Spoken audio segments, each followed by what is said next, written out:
Hey, salut tout le monde, c'est Claire, on se retrouve sur une nouvelle vidéo. Donc j'ai reçu une imprimante 3D, c'est la Under 5 que je m'étais commandée. Et je vais vous montrer comment je l'ai améliorée. Donc comme pour la Under 3, il va y avoir un petit sommaire pour voir quelle partie vous voulez voir. Sinon, vous avez juste à laisser la vidéo se continuer toute seule. Donc tout d'abord, on aura le BL Touch, comment le configurer et comment configurer un firmware pour que tout fonctionne ensemble. Ensuite, on aura le support pour mettre une caméra, donc pour que ça soit bien propre, etc. Ensuite, on aura le décalage qu'on appelle aussi crossbar, de façon à abaisser un des montants de la Under 5 pour pouvoir filmer correctement. C'est assez dur à dire tout ça. Ensuite, on aura ce qu'on appelle le chain training. Donc en gros, les câbles seront dans des chaînes et ça sera beaucoup plus propre, plus linéaire aussi dans les mouvements des câbles. Ça évitera qu'ils se baladent partout. Et enfin, un système pour accueillir les lumières, tout simplement. Sur ce, je vous dis bonne vidéo. Bienvenue dans la partie BL Touch et sa configuration. Tout d'abord, on va retirer le cache qui est présent ici même pour pouvoir mettre un nouveau support. Ensuite, on refait le câble management parce qu'il faut bien évidemment faire passer les anciens câbles dans la gaine et les nouveaux, les refaire traverser. On rallonge les câbles qui ont besoin d'être rallongés en faisant des petites soudures. On remet le tout et c'est propre. On regarde où se trouve l'ancien ventilateur sur la carte mère. Donc vous voyez, c'est le fil bleu et jaune pour moi. Ensuite, on vient connecter le BL Touch, donc comme pour la Under 3, sur la partie qui lui est dédiée. On va relever en même temps sur notre carte mère quelle est sa version. Donc pour moi, ça va être une 4.2.2. Ok, donc bienvenue dans la partie du BL Touch. On va faire une petite configuration ensemble, on va essayer de pas prendre trop de temps. Donc ça, c'est évidemment la page du gars qui va me servir et qui va vous servir aussi parce que c'est un mec qui a fait des vidéos là-dessus et c'est franchement très bien expliqué contrairement à ce que je vais faire. Bref, on télécharge ça, ça sera en description dans tous les cas. On va l'extraire ici, tac. On va aller dans configuration bug fix, config, exemple, on va aller dans Creality, choisir votre imprimante, donc moi c'est la Under 5 Pro avec une carte mère 4.2.2. On va copier ça, tac, on va retourner ici, on va aller dans Marlin bug fix, Marlin, et là CTRL V, on remplace les fichiers comme il nous le demande. Ensuite, on revient sur Marlin, ici, vous voyez, avant, dans Marlin Bugfix, voilà. Là, on fait un clic droit, ouvrir avec code, donc Visual Studio Code. Je vous mettrai une vidéo de cette personne-là qui explique très bien, c'est ce que j'ai fait dans l'ancienne vidéo sur la Blender 3. Et là, son site va nous servir parce que, en fait, c'est un outil super génial. On sélectionne Creality. Ensuite, on va sélectionner, du coup, moi, la Under 5 Pro et ma carte mère. Et là, voilà ce qu'il va falloir qu'on mette dans l'environnement. C'est vraiment le b.a-ba, c'est le truc le plus basique qu'il faut faire. Si on fait pas ça, c'est simple, ça marchera pas. Donc, on va aller ici, défaut environnement, CTRL V, tac. Là, pour voir si ça fonctionne, on va aller en bas ici, vérifier. C'est le b.a-ba, vraiment, c'est le plus important. Ce que vous avez vu dans mon dossier ici, c'est toutes les étapes, hein, vous voyez, elles sont numérotées, etc. C'est pour pas que je puisse oublier, parce que c'est pas complexe en soi, mais ça peut demander quand même pas mal de concentration. Ok, c'est enfin fini, donc vous voyez, success, donc c'est à dire que ça a bien marché, donc ça a pris quand même 2 minutes, c'était assez long, mais c'est pas grave. On va aller maintenant dans Marlin ici, on va faire un double clic sur configuration.h et configuration adv.h. Donc on va d'abord s'occuper de .h, on va venir faire un CTRL F et mettre custom underscore name. Machine, tac. Donc là, c'est ce qui sera écrit quand on allume l'Under 5. Moi, j'aimerais qu'il y ait marqué 3D Touch. C'est vraiment facultatif, ça, on s'en fout un petit peu. Mais voilà, quoi. Ensuite, Size.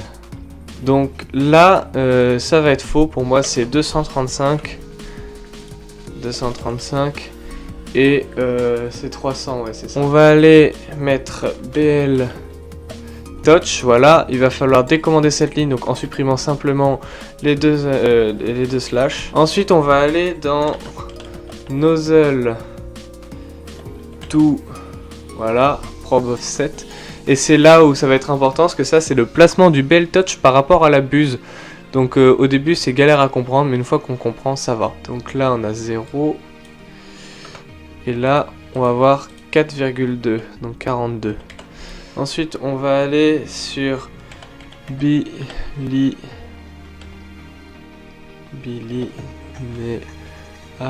Voilà, on va descendre bilinéaire. On va décommander cette ligne là. Ensuite on va faire z underscore safe homing, donc clac. Je pourrais pas vous dire à quoi ça sert, c'est juste que je refais ce que j'avais fait pour la Under 3 tout simplement.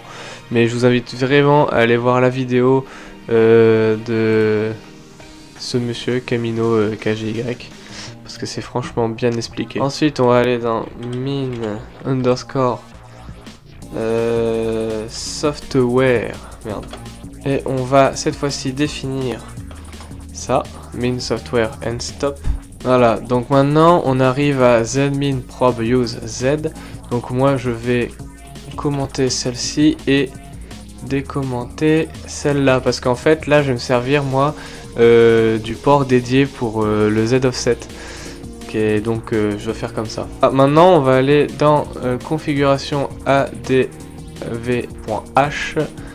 mettre ça, voilà. Bon bah là il est comme on veut, il est déjà décommenté, donc c'est parfait.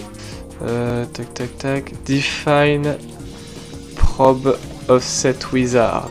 Donc en définissant comme ça cette commande là, ça nous rajoute sur l'écran du menu, comme vous le voyez ici, la possibilité de configurer le z offset. Donc c'est cool. Allez, maintenant du coup ce qu'on va faire c'est build et tac. On va voir si ça plante ou pas. S'il y a une erreur, faut voir où est-ce qu'on a planté. Et si c'est bon, c'est parfait. Ok, c'est un succès, alors ça c'est cool. Donc maintenant pour retrouver notre fichier, on va aller sur PIO. Ensuite on va aller dans Build, ce système là ici. Et là on va aller retrouver par là. Donc il est chez moi 21h05. Donc là on regarde, ça va être l'heure 21h04:53 et on prend le point bin. Faut pas déconner, on va il est là. Voilà, donc c'est ce fichier là qu'on mettra sur la carte micro SD, qu'on infiltrera ensuite dans l'imprimante, et dès qu'on allumera l'imprimante, en gros il va copier tout ce qu'on vient de faire sur ce truc là. Donc lui on va le mettre sur mon bureau, ça va être plus pratique.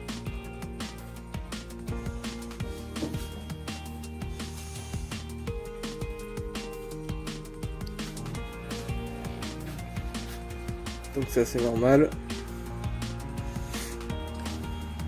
On reset. Et voilà, petit moment de vérité. Après avoir tout recablé, tout remis. Oh là là, ça sent bon. Bienvenue dans la partie support de cam. Donc c'est une partie qui va être très rapide parce que j'ai juste créé une pièce que vous pouvez voir sur votre écran. Pour y attacher ensuite le support du téléphone et ensuite filmer tout simplement. Et on passe tout de suite à la partie crossbar.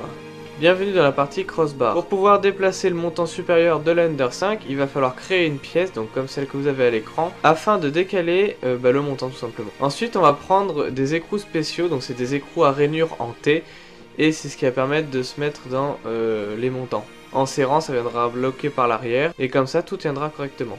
Après on va venir dévisser, comme vous pouvez le voir, le montant avec ces vis et enlever l'équerre, et le replacer dans les crossbars.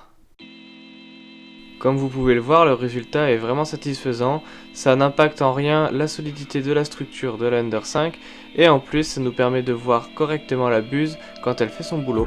Bienvenue dans la partie chain training. Donc tout d'abord il va falloir imprimer beaucoup de petites pièces comme vous voyez, c'est des pièces qui viennent s'enclipser les unes dans les autres, donc avec le câble autour, ça rend vraiment super propre. J'ai dû imprimer une pièce spéciale à mettre sur le port de la buse, une autre pièce assez spéciale qui vient sur le montant de l'Under 5 pour rigidifier le tout.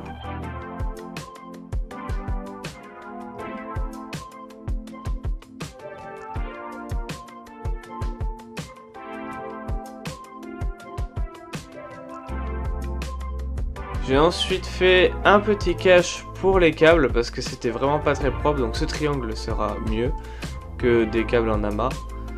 il se tient avec des Colson. Et il faut dire que le résultat est encore une fois au rendez-vous. Bienvenue dans la partie des lumières. Donc bon, là, comme dans la Ender 3, il va falloir aller fouiller du côté de l'alimentation. On va connecter un câble rouge, un câble noir à un convertisseur de courant. Étant donné qu'on est en 24 volts et que nous, on veut du 12 volts, il va falloir donc diminuer la tension. Comme avec la Ender 3 tout simplement. On va créer des petits supports qui vont s'installer sur les montants de la Ender 5. Et on va les coller. La première version était assez simple mais n'éclairait pas extrêmement bien. Donc j'ai fini par refaire une pièce que vous voyez, une pièce grise qui avec un pistolet à air chaud va se tordre. Et ça nous donne un résultat vraiment très satisfaisant. Je tiens à noter que mes doigts étaient sales étant donné que j'ai fait de la mécanique, mais ça c'est juste un petit aparté. On va passer maintenant à la conclusion. Pour conclure, je recommanderais pas vraiment d'acheter cette imprimante. J'avais craqué dessus parce que je me disais ouais le plateau il descend, ça va faire des trucs trop stylés et tout. En fait non, pas tellement, comme vous pouvez voir ça fait des timelapses assez dégueulasses. Je vais mettre par-ci par-là.